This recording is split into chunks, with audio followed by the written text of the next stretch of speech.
eu quero refletir com os meus irmãos nesta noite um texto, pedir licença ao pastor, que está em Lucas capítulo 5. Eu peço aos meus irmãos que, por gentileza, deixem sua Bíblia aberta, para que nós possamos ir acompanhando a nossa reflexão desta noite. Lucas capítulo de número 5.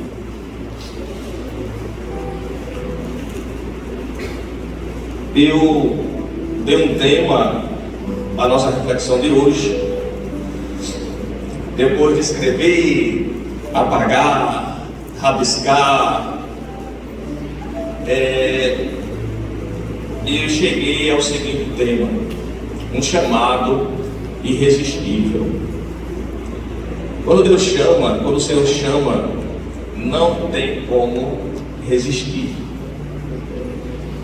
Lucas capítulo 5, para nós ganharmos tempo, nós vamos ler apenas o versículo 1 e o versículo 2. E aí os irmãos deixam o texto aberto para a gente ir passeando por ele. Prometo falar aos irmãos, se eu não conseguir terminar hoje, eu já pedi um voucher ao irmão Amarildo para o próximo culto de missões eu ser o pregador de novo, só para terminar. Você tem muito tempo. Lucas capítulo 5, versículo 1 e versículo 2 diz assim: E aconteceu que, apertando-o a multidão para ouvir a palavra de Deus, estava ele junto ao lago de Genezaré. Versículo 2: E viu estar 2 barcos. Quantos barcos? Junto à praia do lago. E os pescadores, havendo descido deles, estavam lavando as redes. Lavando o quê? As redes. Pronto, guarde essas informações que elas são importantíssimas. Lucas é o terceiro dos evangelistas que estão dispostos na nossa Bíblia Sagrada. Lucas, ele escreve 2 tratados, 2 livros, a saber, este mesmo evangelho que traz o seu nome, e um tratado histórico do Novo Testamento, que é o livro de Atos. Lucas escreve esses 2 livros, o evangelho que narra os feitos de Jesus, a trajetória de Jesus. Inclusive Lucas menciona ele e Mateus, os únicos que narram e as que trazem uma genealogia de Jesus. Eles são os 2 únicos. Lucas, ele escreve o tratado histórico, e tanto o evangelho que traz o seu nome quanto o livro de Atos, eles são destinados a um irmão grego que havia se convertido ao cristianismo, e era interesse dele conhecer, saber quem era Jesus, o que Jesus havia feito, quais eram os milagres que ele havia realizado. E Lucas escreve esses 2 tratados e envia, interessa-o a um irmão chamado Teófilo. Está inclusive descrito logo nos primeiros versículos do capítulo 1, tanto de Atos como do Evangelho de Lucas. Os textos que antecedem esse capítulo 5, eles são interessantes para que nós possamos entender e mergulhar já nesse texto, porque até então Jesus havia iniciado o seu ministério de maneira, uma espécie de carreira solo. Não havia seguidores ainda para que ele pudesse, a partir deles, pregar o evangelho, expandir o seu ministério. Até então ele estava só, e aí a partir do capítulo 5 é que ele começa a fazer um chamamento para os seus primeiros seguidores. Mas no capítulo 4, no versículo 14, Jesus já tinha uma fama, porque aquilo que ele fazia, a fama percorria por onde ele passava, de modo que as pessoas começavam a procurar saber quem eram, os curiosos procuravam saber quem é Jesus, quem é esse homem, por que ele está fazendo isso, por que ele está fazendo aquilo outro, e as pessoas procuravam saber quem ele era. No capítulo 4, versículo 15, diz o texto que Jesus ensinava nas sinagogas da Galileia, e ali era louvado, as pessoas gostavam daquilo que ouviam ele falar. Mas quando ele vai para a região de Nazaré, onde ele havia crescido, ali na sua cidade ele é rejeitado. As pessoas daquela cidade não gostaram do que ele havia ou estava ensinando.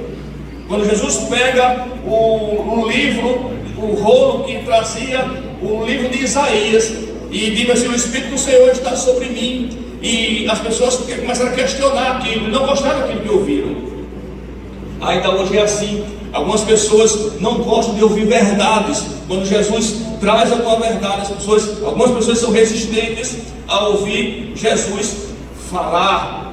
De modo que, havendo rejeitado o ensinamento de Jesus, expulsaram ele da cidade e até, pasmem irmãos, tentaram tirar a sua própria vida. Passa a narrativa do capítulo 4, Jesus chega em Cafarnaum, e ali ele liberta um homem que estava endemoniado, e ele faz isso com autoridade, a ponto de que as pessoas se admiram dessa autoridade com que Jesus faz isso, realiza este milagre de libertação. Glorificado seja o nome santo de Jesus. Então chegamos no capítulo de número 5. O capítulo 4 termina dizendo que Jesus pregava nas sinagogas da Galileia. Se ele pregava nas sinagogas da Galileia, ele estava entre quatro paredes. Mas no capítulo número 5, versículo número 1, Jesus agora não está mais entre quatro paredes. Ele está agora em campo aberto. Ele está fora das quatro paredes. E lá diz o texto que as multidões se apertavam para ouvir a palavra de Deus. Porque assim era, irmãos, as pessoas, ou sempre que Jesus estava em algum lugar, as pessoas se apertavam, se aglomeravam para ouvir a voz daquele que tem o domínio sobre todas as coisas, aquele que tudo vê, que tudo conhece. Não sei se você já percebeu, mas eu tenho certeza que Jesus está aqui nesta noite, e nós estamos aqui para ouvir e continuar, melhor dizendo, ouvir Ele falando aos nossos corações. Irmão Heriberto, você já disse um monte de palavras aí, os hinos já cantaram, já deram relatórios, já foi trazido vídeo, mas eu ainda não ouvi Jesus falar. Não se apoquente não, daqui a pouco, talvez, mais um pouquinho de tempo, você vai ouvir de forma audível Jesus falando ao seu coração. Quem eram essas pessoas que estavam ali? Alguns dizem que eram algumas pessoas que vinham da Galileia, algumas pessoas que vinham talvez de Cafarnaum, já maravilhados com aquela autoridade com que Jesus libertou aquele homem que estava possesso de demônios, vinham seguindo Jesus. O certo é que o texto não diz apenas que haviam pessoas ali para ouvir Jesus falar. No versículo número 2, diz o texto que Jesus viu estar 2 barcos. Quantos barcos? 2. Essa informação é muito precisa, irmã Leia. Guarde ela aí, porque ela é muito importante. Nós vamos usar ela lá na frente ainda. Jesus viu 2 barcos. E aí, interessante, irmão Amarilson, é que nesse texto, Edmilson, Jesus vê os barcos, Jesus vê os pescadores, Jesus vê o que eles tinham e Jesus vê o que eles faziam. Sabe o que eu aprendo aqui, irmãos? É que não tem como escapar e fugir do olhar de Jesus, porque Jesus vê todas as coisas.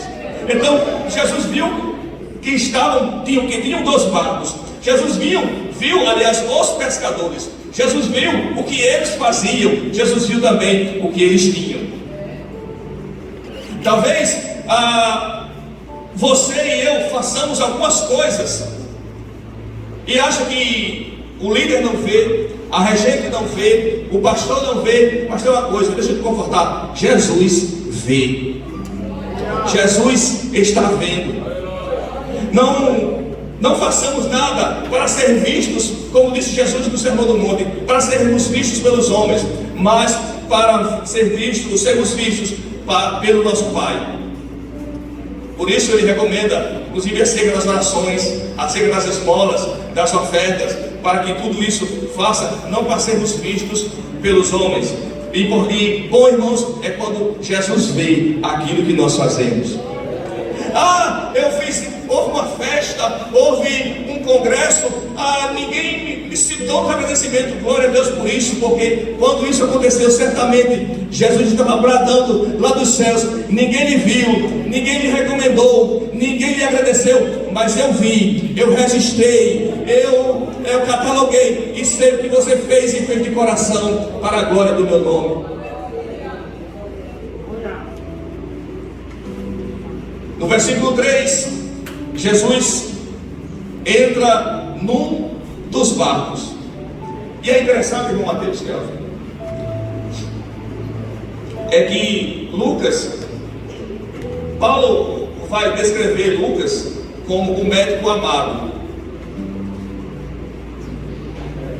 Sem querer cometer um anacronismo, mas eu diria que Lucas não seria um médico do SUS, porque Lucas era muito detalhista, né? E ele entrou num dos barcos. Pronto, tá bom, né? Já é suficiente informação. Já dá para saber que Jesus subiu no barco. Mas é Lucas detalhista, Júnior Domingos. Qual dos barcos? O de Simão. Havia 2 barcos, ok? Sim. Mas qual dos barcos ele subiu? Aí, quem entende um pouco de língua portuguesa, tem aí um aposto, né? Uma explicação. Qual dos barcos? O de Simão. E aí, interessante, é que Jesus sobe no barco de Simão, e do barco de Simão não fala para Simão, fala às pessoas. Já pensou, irmão Diego? Jesus pega o barco de Simão e, ao invés de se dirigir a Simão, fala para as pessoas. Eu não sei qual foi a cara que Simão fez, eu não sei qual foi o semblante que Simão apresentou naquele momento.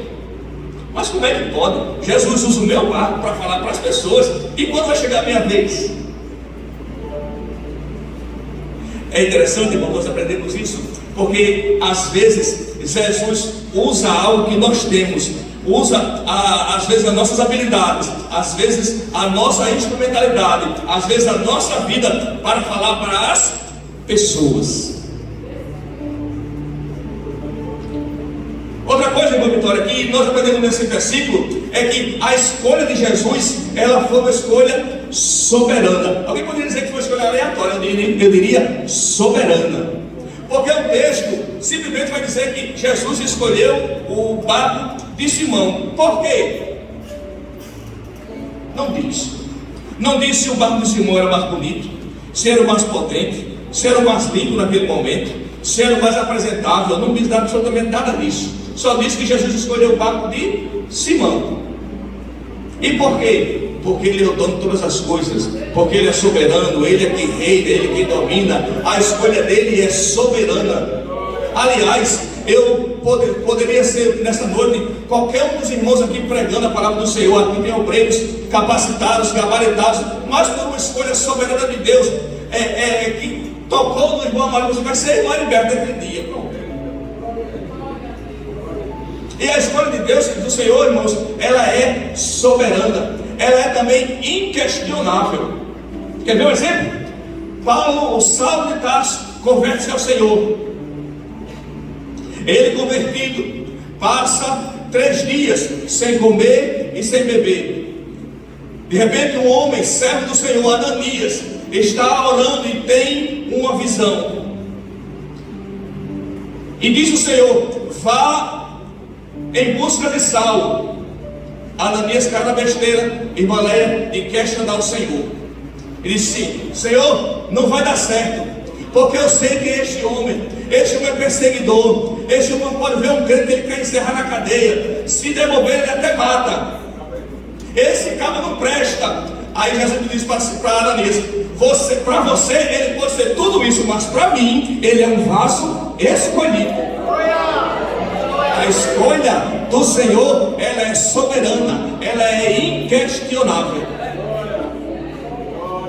Talvez você nem saiba porque você canta, porque você rege, porque você dá aula na escola dominical, porque você é isso, porque você é aquilo. Talvez você pense assim: Jesus, tem gente mais capacitada do que eu. Tem mesmo, mas Jesus escolheu você. Tem gente mais preparada do que eu. Jesus, tem mesmo, mas Jesus escolheu você. A escolha dele é soberana e inquestionável. Jesus escolhe um barco, o de Simão, e do barco de Simão usa ele como púlpito. A pergunta que nos fazemos nessa noite, irmãos, o que é que nós temos para deixar que o Senhor use para falar às pessoas? Quais são os meus talentos, as minhas habilidades, aquilo que eu sei, aquilo que eu tenho e dedico ao Senhor para que Ele possa usar na sua obra? Eu não sei o que você tem, você sabe o que você tem. Deixa eu dizer uma coisa, deixa eu dar aqui 2 exemplos. Davi não tinha muita coisa, mas ele vai ali e arranja 5 pedrinhas, e com essas pedrinhas, ele tem uma funda, com essas 5 pedrinhas, derruba o gigante, mata o gigante, e o nome do Senhor é glorificado. Gideão tinha até muita gente, mas muita gente naquele momento ia atrapalhar, porque às vezes é assim, gente demais atrapalha. E aí o Senhor assim, Gideão tem muita gente, 32 mil é muita gente, vai fazendo um pente fino aí, vai passando uma peneira, Gideão, sobram 300, mas tem gente destemidos, corajosos, dispostos a guerrear pelo nome do Senhor. O que é que você tem? Eu não sei. Você sabe, faça uma autoanálise e você vai saber o que de fato tem para colocar nas mãos do Senhor. Usa-me, usa-me. Às vezes nós cantamos, Senhor, usa-me como farol, como flecha, como ponte, como abrigo no deserto, e não nos colocamos de fato inteiramente à disposição do Senhor. Que o Senhor coloque no nosso coração nessa noite um desejo ardente de estarmos totalmente à disposição do Senhor. Tem um hino que é muito difícil de cantar. Aliás, 2 da nossa arte cristã, o hino 16. O hino diz assim: posso, tendo as mãos vazias, ao Senhor me apresentar. Outro hino difícil de cantar, 515. Se Cristo comigo vai, eu irei.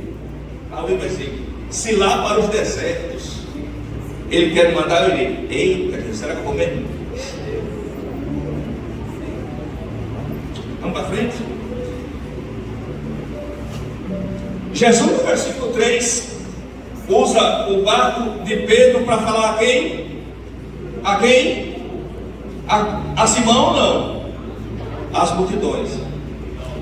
Mas no versículo 4, olha o que diz: e quando acabou de falar, deixa eu abrir um parênteses aqui. Jesus não foi interrompido, ele falou tudo que ele quis.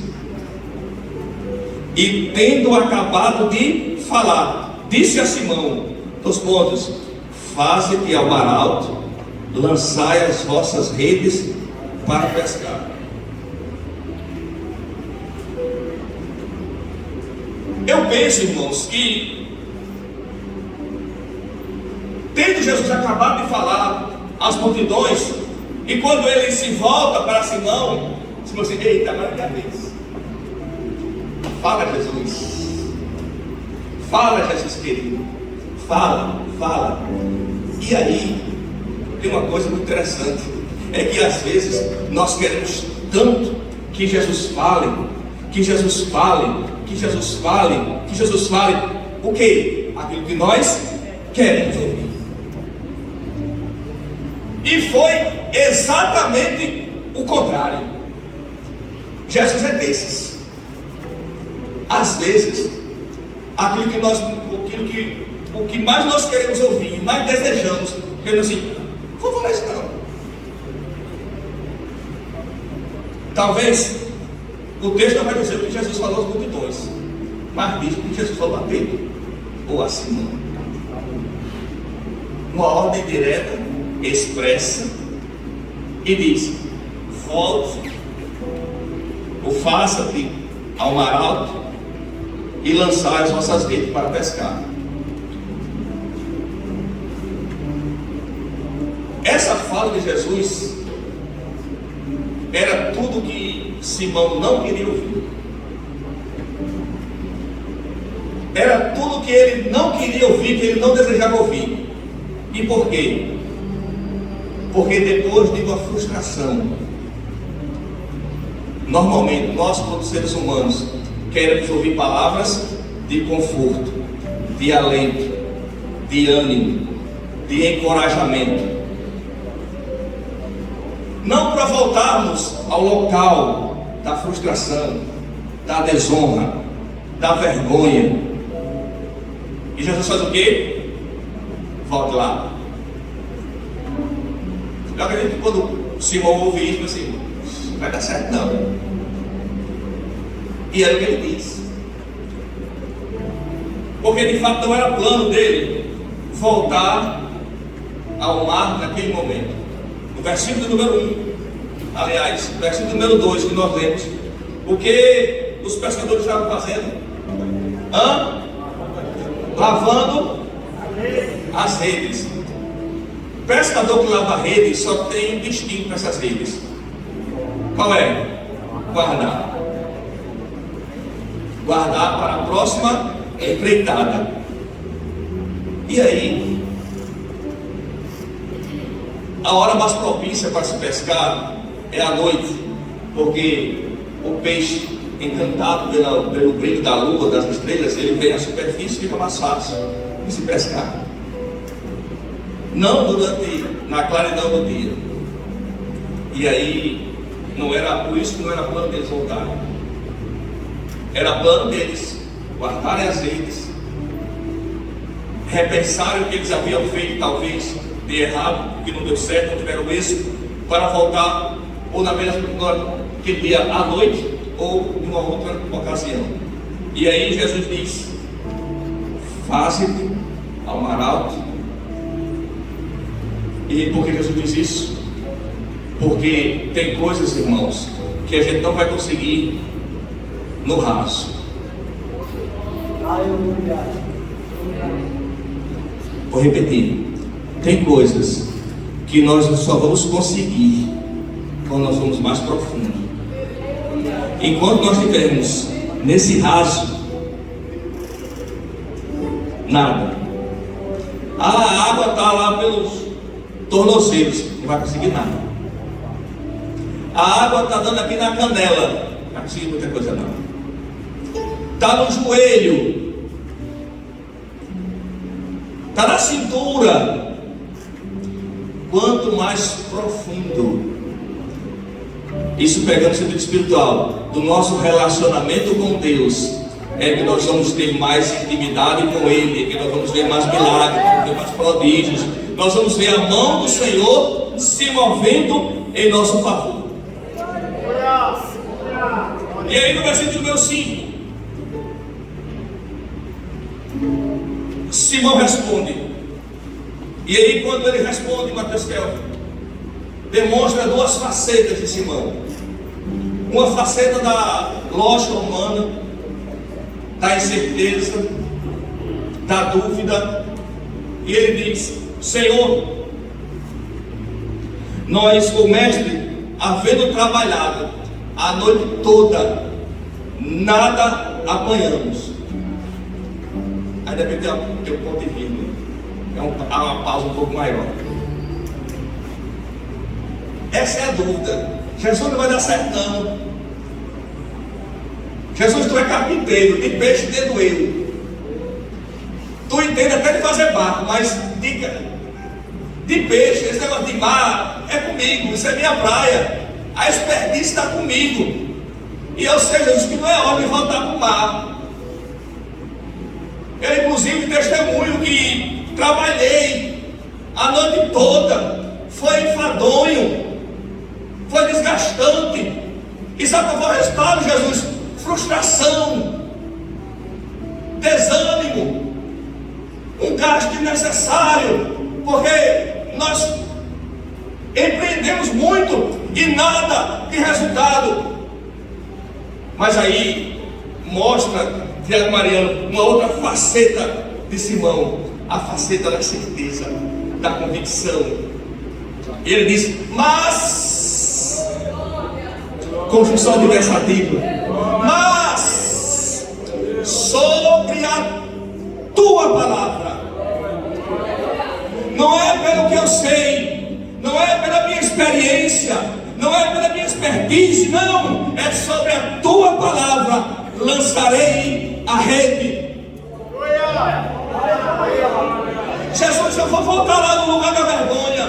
Eu vou voltar lá no lugar do desânimo, da frustração, do desapontamento, mas eu não vou com os meus conhecimentos, eu vou ancorado, baseado na tua palavra.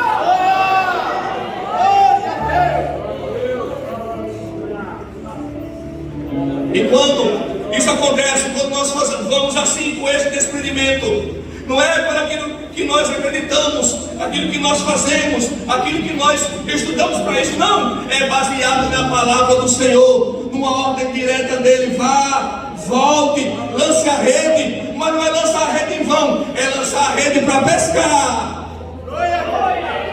O texto é claro, Jesus não disse assim, lance só a rede, não, lance a rede para pescar, ou seja, com o objetivo.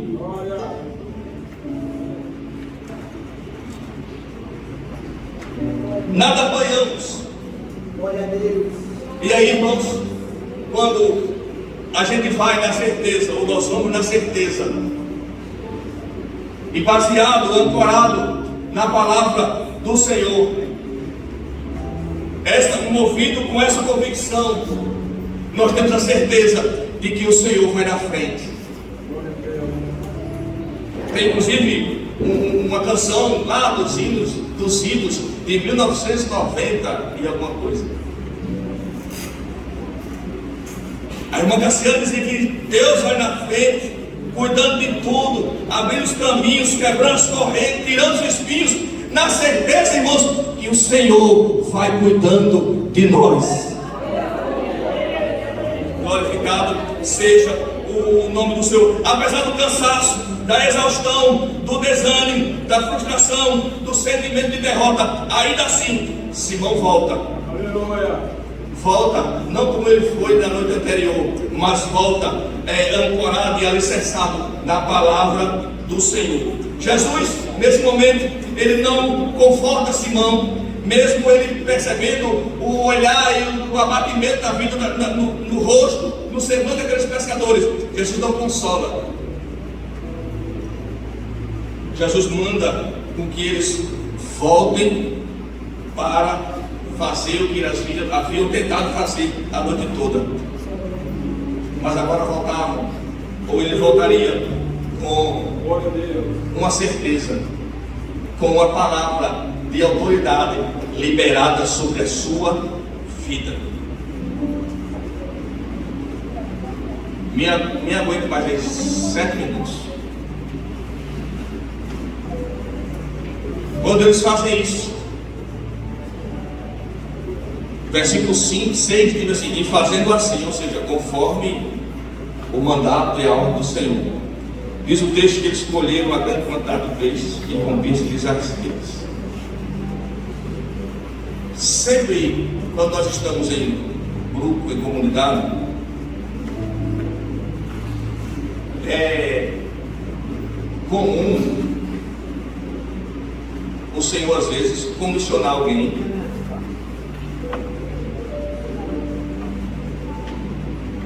em detrimento de outros. Isso é perfeitamente natural. Por exemplo, hoje à noite não tinha como 10 pessoas pregar, só tinha um, eu tinha vaga para um. Entende? Quando a irmã Débora regeu o hino hoje, na hora do hino que ela estava regendo, só tinha lugar para uma regente. Não tinha como, todas as regentes não regeria as 3 na mesma hora. É uma por vez. E aí, por que eu estou dizendo isso? Porque às vezes, quando Jesus chama um de nós, ou qualquer um de nós, às vezes pode surgir, como seres humanos que somos, brotar um sentimento de inveja. Todos partem aqui, Jesus escolheu só no Simão. Por quê? E porque nós estamos todos aqui na mesma situação. Todos nós estamos aqui trabalhamos a noite toda, não conseguimos nada, todos nós. E por que Jesus manda só Simão? Às vezes é assim. Agora, se alguma coisa dessa natureza passou pela sua cabeça ou pelo seu coração, deixe de lado, porque uma hora, a sua hora vai chegar. Vou repetir. Uma hora, a sua hora vai chegar. Ah, Jesus só vê fulano de tal, só vê fulano de tal. Uma hora, a sua hora vai chegar. E aí quando ele vai, realiza aquela pesca, diz o texto que as redes quase se rompiam. E qual foi a resposta? A hora do outro chegou. Porque agora, irmã Léa, Simão vê a bênção tão grande que ele faz sinal para que os outros venham,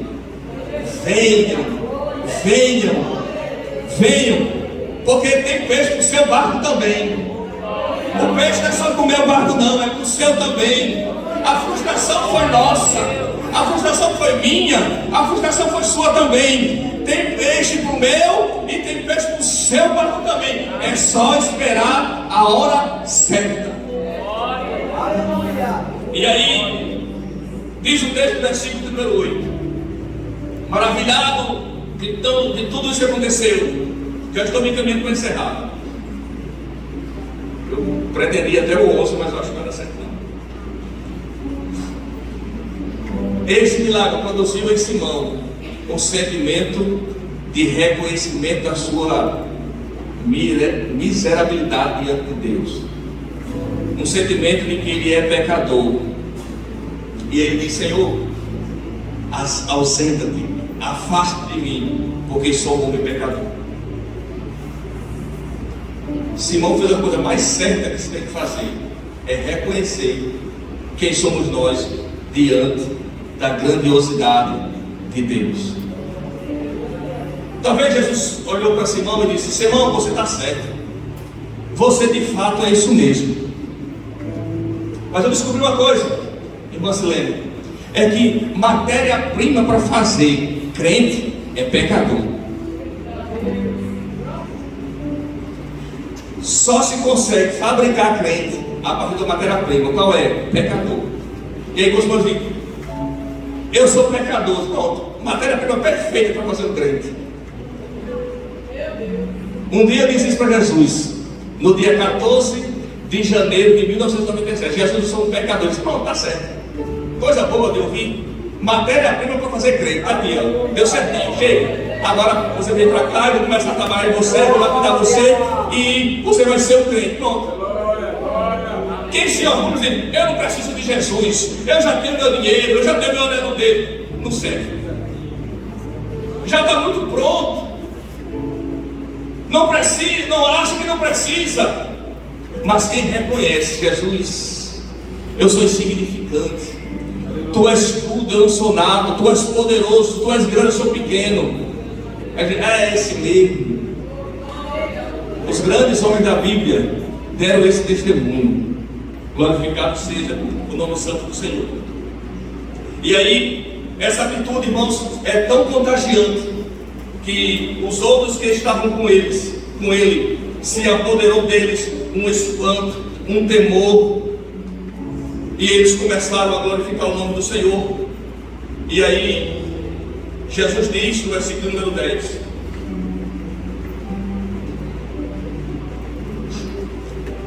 não temas. E esse não temas também é muito significativo. Não se atemorize, não se angustie. Jesus estava dando ali, irmãos, uma primeira lição diante de um convite que ele ia fazer posteriormente. A lição da persistência, de que nós devemos cumprir o nosso chamado com persistência, com ousadia, com intrepidez, atendendo, ouvindo e atendendo a voz daquele que nos chamou. E aí Jesus me disse: Simão, não temas, porque de agora em diante serás pescador de homens.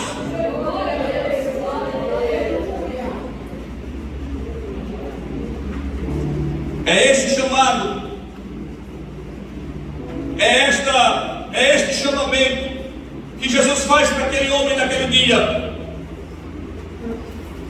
Jesus usa a partir da experiência que ele tinha para usar em seu reino.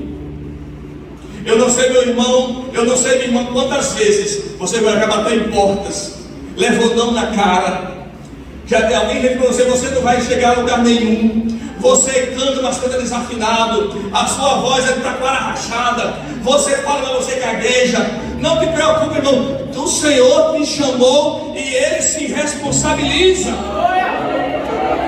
E aí, Jesus olha para Simão, não temas, porque de agora em diante eu te chamei para ser pescador de homens. E aí, irmãos, aprendi uma coisa, irmão Diego, que pescador é diferente de peixeiro. E não é a mesma coisa não, Júlio Domingo. É não, sabe por quê? Porque pescador entende de peixe, entende de anzol, entende de isca, entende de golinete, entende de rede, entende de várias técnicas de pesca. Peixeiro não, peixeiro entende de dinheiro, entende de lucro, entende de vendas. Jesus nos chamou para sermos pescadores.